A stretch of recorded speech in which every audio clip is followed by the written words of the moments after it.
کافی عرصے سے ایک کنسرن آ رہا تھا کہ اگر کوئی سائیکولوجیکل ہیلپ کی ضرورت پڑے تو ہم کسی سائیکالوجسٹ کو کیسے ڈھونڈیں اور ہمیں کیسے پتہ چلے گا کہ کون سا سائیکالوجسٹ کتنا اوتھینٹک ہے، ہم جس کی سروسز لے رہے ہیں وہ کتنا ایلیجیبل ہے۔ تو میں نے سوچا کہ ایک تھوڑی سی بریف انفارمیشن میں آپ تک پہنچاتی ہوں کہ عام طور پر جو سائیکولوجیکل کنڈیشنز ہوتی ہیں وہ جنرلی جو ہے وہ سیدھی سائیکالوجسٹ تک نہیں آتی ہماری سوسائٹی میں، کیونکہ لوگوں کا خیال ہوتا ہے کہ یا تو کوئی اسٹمک کا ایشو ہے یا کوئی بے آرامی ہو گئی ہے یا کچھ اور ایشو ہے، اسٹریس ہے، تو عام طور پہ جنرل فزیشین کو لوگ کنسلٹ کرتے ہیں۔ لیکن کبھی ایسا ہوتا ہے کہ کوئی جنرل فزیشین اس چیز کو دیکھتے ہوئے کہ there is something that is to be refer to a psychiatrist, آپ کو ایڈوائز کرتا ہے کہ آپ کسی سائیکیٹرسٹ کو دکھائیں، اور آپ سائیکیٹرسٹ کے پاس جاتے ہیں تو سائیکیٹرسٹ جو ہیں وہ آپ کو دیکھنے کے بعد آپ کو کوئی میڈیسن پرسکرائب کر دیتے ہیں، یا انزائٹی کی، ڈپریشن کی، یا کوئی بھی ریلیٹڈ ایشو ایسا ہو جس میں وہ آپ کو میڈیسن پرسکرائب کر دیتے ہیں۔ اور اس کے بعد کچھ ایسے سائیکیٹرسٹ ہیں جو آپ کو ریفر کریں گے کہ آپ کو سائیکولوجیکل ہیلپ کی ضرورت ہے۔ اور سائیکولوجیکل ہیلپ کے لیے یہ بات آپ کو سمجھنی چاہیے کہ آپ کو کسی کلینکل سائیکالوجسٹ کے پاس جانا ہے، اس لیے کہ ایک کلینکل سائیکالوجسٹ پریفریبلی اس کی ڈگری جو ہے وہ P H D in clinical psychology ہونی چاہیے۔ آج کل بہت سارے پروفیشنلز ایسے ہیں جن کی پروفائلز نیٹ پہ اویلیبل ہیں۔ اگر کسی کی پروفائل اویلیبل نہیں ہے یا جس کی ڈیٹیلز آپ کو نہیں مل رہی تو آپ فردر انویسٹیگیٹ کر لیں یا کسی سے پوچھ لیں۔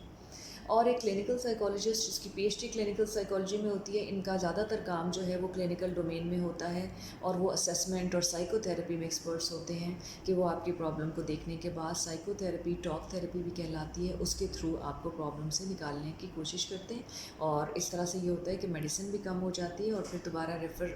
بیک ٹو سائیکیٹرسٹ اور میڈیسن کو لے کے کوآرڈینیشن میں کام کرتے ہیں۔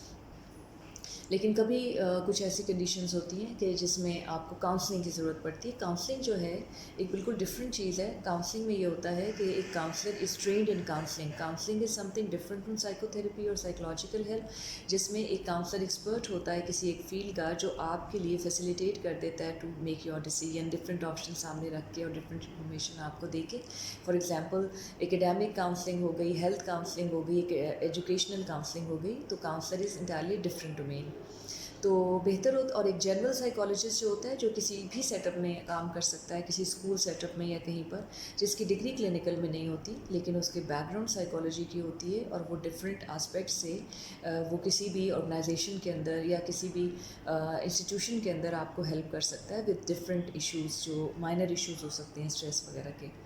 لیکن اگر آپ کو psychological help, counselling, marital counselling, ان سب کی ضرورت ہے تو آپ کو ایک کلینکل سائیکالوجسٹ دیکھنا ہوگا۔ پریفریبلی 3 کرائٹیریا رکھ لیں اپنے پاس۔ ایک یہ کہ اس کی degree at least M S ہو یا پی ایچ ڈی ہو، اور وہ کلینکل سائیکالوجی میں ہو۔ نمبر 2، اس کا تعلق کسی اچھے انسٹیٹیوشن، اسٹیبلشڈ انسٹیٹیوشن سے ہونا چاہیے، اور اس کی پروفائل آپ تک اویلیبل ہونی چاہیے۔ اور تیسری چیز یہ ہے کہ وہ اس کا ایکسپیرینس جو ہے وہ کہیں پریکٹس کرتا ہو یا وہ پریکٹیشنر ہو، اور کہیں اس کا جو ایکسپیرینس ہے وہ ریلیونٹ ہونا چاہیے آپ جو سروس لینا چاہ رہے ہیں اس سے۔ تو ان چیزوں کا خیال رکھیے۔ Thank you very much.